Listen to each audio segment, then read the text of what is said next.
Salut à tous, merci de nous avoir rejoints sur la chaîne Urban Studio TV. Moi c'est Sylvain, le régisseur de l'Urban Studio. On va continuer notre série sur la compression audio. Après avoir passé en revue les paramètres de base, on va maintenant aborder des paramètres un petit peu plus avancés, en commençant par le plus courant d'entre eux, le make-up gain. Alors le make-up gain, en français, c'est compensation de gain ou compensation de volume. Il est noté sur les compresseurs, la plupart du temps, make-up, simplement, ou parfois même output ou output gain. Ce contrôle, il va nous permettre de rattraper en sortie le volume qui a nécessairement été perdu lors du traitement par le compresseur. Puisqu'on a vu dans les vidéos précédentes que la compression, elle servait à réduire la dynamique du signal en baissant les parties jugées trop fortes. Alors forcément, en sortie de ce compresseur, on a un volume qui est moins important. Et pour compenser ça, on va utiliser le make-up gain. Vous allez mieux comprendre son action avec cette petite animation. Alors ici, on a un signal d'origine qu'on a choisi de compresser pour se débarrasser des pics qu'on juge trop forts. Donc tout ce qui est au-dessus du threshold, qui figure en rouge ici, va être compressé. Donc il en résulte un signal qui est forcément moins fort en volume que le signal d'origine, puisqu'on s'est débarrassé de ces pics qui atteignaient un certain niveau. Donc la compensation de gain, elle va nous permettre de rehausser l'ensemble du signal pour obtenir un niveau maximum qui est comparable au niveau des pics qui atteignaient le niveau maximum dans le signal d'origine. Alors ici, pour vous montrer concrètement à quoi va nous servir le make-up gain, j'ai pris comme exemple une piste de guitare. J'y ai inséré toujours le même compresseur de base de Cubase. Et puis après les réglages, on arrive à une réduction de gain de l'ordre d'à peu près 5 dB en moyenne. Donc je vais vous faire écouter un petit peu ce que ça donne avec ou sans compression.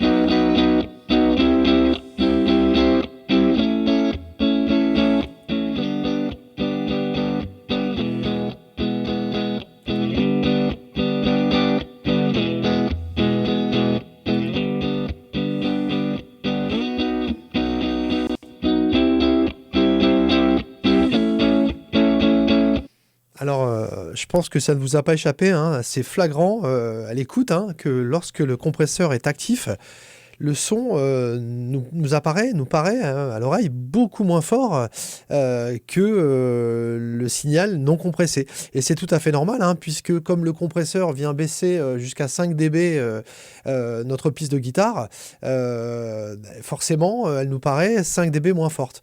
Et c'est là que le make-up gain va être très utile pour pouvoir comparer le signal traité avec le compresseur et le signal non traité. Parce que inconsciemment, quand un signal, une piste, un instrument est plus fort, le son nous paraît plus flatteur. Les basses sonnent mieux avec plus de volume, les aigus sonnent plus brillants, les batteries claquent mieux quand on met du volume. On a tous tendance à vouloir écouter la musique fort pour avoir plus de sensations. Mais c'est un piège, car pour comparer le traitement de la compression, on veut pouvoir ne pas être influencé par cette différence de volume. Parce que là, quand j'écoute ma partie de guitare compressée et que je la compare avec la même partie non compressée, j'ai tendance à être emporté par le volume de la partie non compressée. Donc je me dis, à quoi ça sert que j'ai compressé?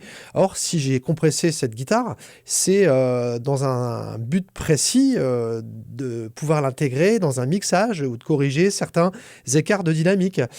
Donc, je vais me servir du make-up gain pour ramener le niveau de sortie à un niveau comparable et que j'ai les mêmes sensations quand je bypass mon plugin et quand je le rends actif. Et ça va me permettre de juger si mes réglages ont été pertinents et de pouvoir les valider. On regarde ce que ça donne du coup avec un make-up gain de 5 dB. Alors, la bonne pratique, c'est bien sûr hein, de compenser le gain, d'autant que le gain a été réduit par la compression.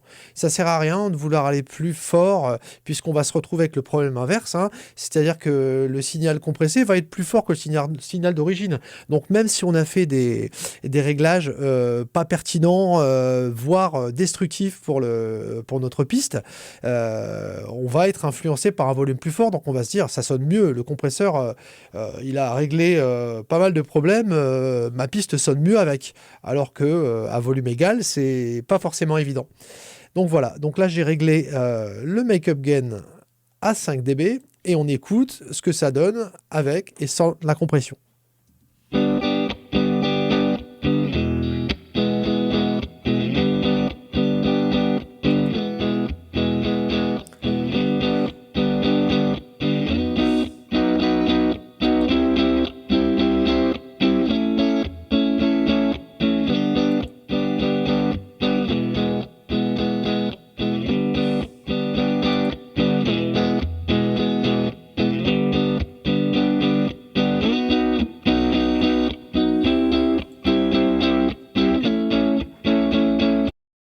Et voilà, avec ce réglage de make-up gain, on peut se permettre maintenant de comparer avec ou sans compression notre guitare sans être influencé par cette différence de volume.